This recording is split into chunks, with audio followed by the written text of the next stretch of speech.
I still do struggle with buying, lower end makeup because I just feel like I'm better than that. If you're struggling with your, makeup addiction, if you're struggling with your relationship with makeup, with your relationship with like your face and your, standards of beauty, or even just how you validate yourself, I think that this video could help you a lot. So today's video is going to be how to quit makeup and still feel beautiful, or just at the very least have a better relationship with makeup. So I'm going to be giving you guys 7 tips or tricks that really worked for me and hopefully can give you some inspiration, or at the very least help you out. Okay, so number 1, working out. I definitely want to be very careful with this tip because I had a very toxic relationship with both. I got to the point where I had to take a break from my healthy eating lifestyle because I was just getting to a point of just like anorexia that I used makeup as a coping mechanism. But as strange as it is, the solution to the problem was the problem's solution. I feel like I'm less obsessed with makeup when I have some other hobby, and I'm very careful with this tip. I work out a little bit. I'm not obsessed about it the way that I was in the past, but sometimes just getting off the computer, getting off the phone, getting off the Sephora app, and just like going for like a light jog or a walk around the neighborhood or like a home workout has really helped my mental health a lot and make me feel like I can be beautiful and love my body and love my face because I'm being healthy and treating it right, as opposed to I feel like I can only be beautiful with makeup. Number 2, eating better. I think that at some point I started making really dumb purchases because I think like I'm gonna cut from food so I can afford makeup. It was getting like pretty bad, like I'm not even gonna lie. Like sometimes I would consider some luxury purchases like makeup's necessities over like food. I'm not here shaming anybody. We all have wants and needs, and I think it's beautiful to have makeup as, a want or a need. For myself, I realized that I had to make a slight shift and realize that how I eat is probably a little bit more important, and I should allocate more funds to eating better than having a certain allocation for makeup if it's at the cost of like my ability to eat. Number 3, having positive thoughts. Hear me out on this one. This is not some like, affirmations level of bullshit ideology, but I remember when I was really obsessed with my makeup addiction, which was back in 2020, I had a lot of negative thoughts. I was really frustrated with my dental exam, really frustrated with my YouTube channel, and I felt like the only thing that gave me a sense of purpose, a sense of fulfillment, or even just like a sense of like happiness was makeup and watching tutorials and doing my makeup. If you want to have a better relationship with makeup, it would probably be a good idea to address the underlying issue of like what's making you unhappy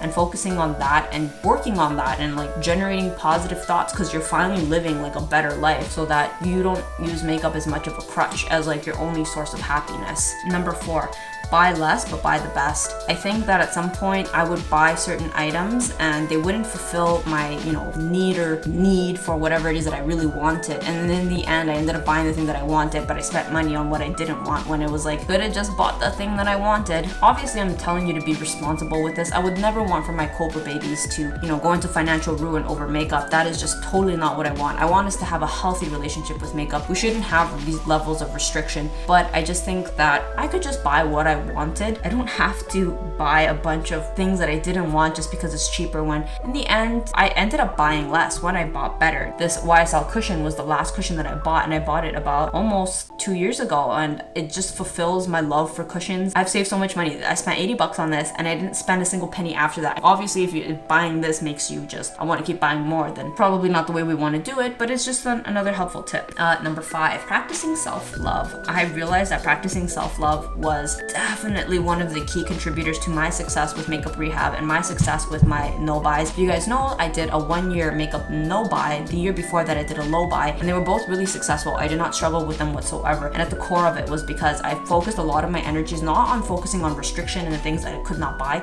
I spent that time that I wasn't doing makeup research on learning how to love myself, focusing on creating a better life for myself. Number 6, you just need a small bag of goodies. So I have preached this on my channel, but obviously I never want a tip to be restrictive. If having a small makeup bag just does not work for you, don't try to fit yourself into a box that does not fit you. But it's something that helped me deeply. I used to keep my makeup in a jar, like an acrylic box, those Muji ones, plus it would just spill out into jars, and I just didn't have any guideline or discipline. I just kept buying. But when I heard that tip from the makeup rehab community on Reddit that maybe try making it fit in a bag, all of a sudden I had a guideline. I was like, I'm not gonna buy that, or I need to trade in a piece or upgrade a piece or buy and declutter to make it it fit in a bag. So it kept my collection from growing out of control, and also made me more wary of when I did buy something in the store, because I had to ask myself, is like that gonna fit in your makeup bag? I no longer wanted to buy duplicates anymore or dupes anymore, because I have a precious amount of space that I need to make it fit. Hey, number 7, you are more than a brand being sold to. This was really, really important to me. I have worked really hard on detaching my personal self-worth with like a certain brand. I felt like if I had like a YSL cushion as opposed to, I don't even know, whatever cushion, I was worthwhile, or I was worth more. And I'm not here saying that I have fixed that. I still do struggle deeply with associating my self-worth with material possessions, but I think that the first step was just being aware that this was even an issue. Like that was driving a lot of my purchasing, like thinking, you know, if I buy this, I'm gonna be, you know, cooler, popular, more loved, when it's like at the core of it, I just kind of realized for myself that I'm more than the brand that I'm being sold to. What I try to do now is I try to tell myself that focus on the quality, and that's something that I have mentioned in my videos, is to look at the quality and think, is that worth your money? I hope that these videos really helped anybody else out. I have a lot of like makeup rehab. I have a playlist down below. Please feel free to click it. Help you,